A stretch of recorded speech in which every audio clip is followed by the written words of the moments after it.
ဖြစ်တော်မူသည်ဘယ်ခါမှငါသည်ဆင်းရဲမခံရငါဝိညာဉ်ကိုအားဖြစ်၍နာမတော်အဖို့အလို့ငါတရားလမ်းတဲ့၌သွေးဆောင်တော်မူပြီးအကယ်၍သေမင်းအရေးလွန်တော်ကြိုင်တဲ့ရောက်တော်လေအန္တရာယ်ကိုဘယ်တော့မှမချောက်ရပါအချမ်းမူကားအကျွန်ုပ်ဤသို့တိမ်ရှင်ကိုယ်တော်သည်ကျွန်ုပ်နှင့်တူအစဉ်ရှိတော်မူသည်လန်ဒန်တော်နှင့်တောင်ဝဲတော်သည်ကျွန်ုပ်ကိုချမ်းသာစေသည်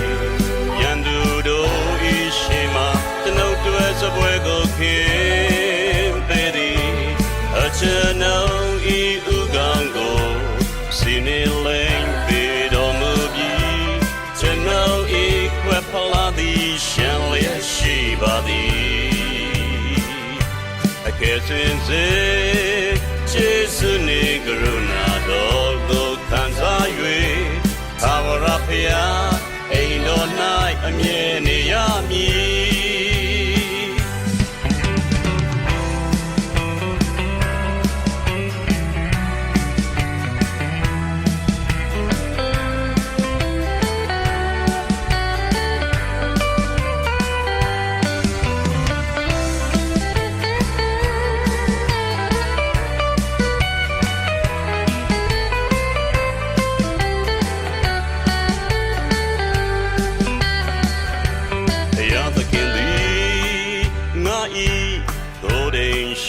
ဖြစ်တော်မူသည်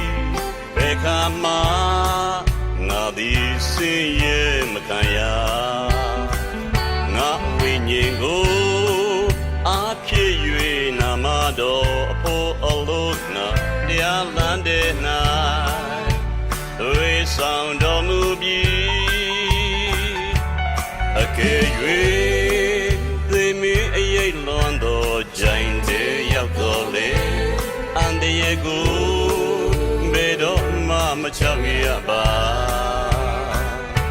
အကြောင်းမူကားအကျွန်ုပ်ဤသို့တိမ်ရှင်ကိုယ်တော်သည်ကျွန်ုပ်နှင့်တူအစဉ်ရှိတော်မူသည်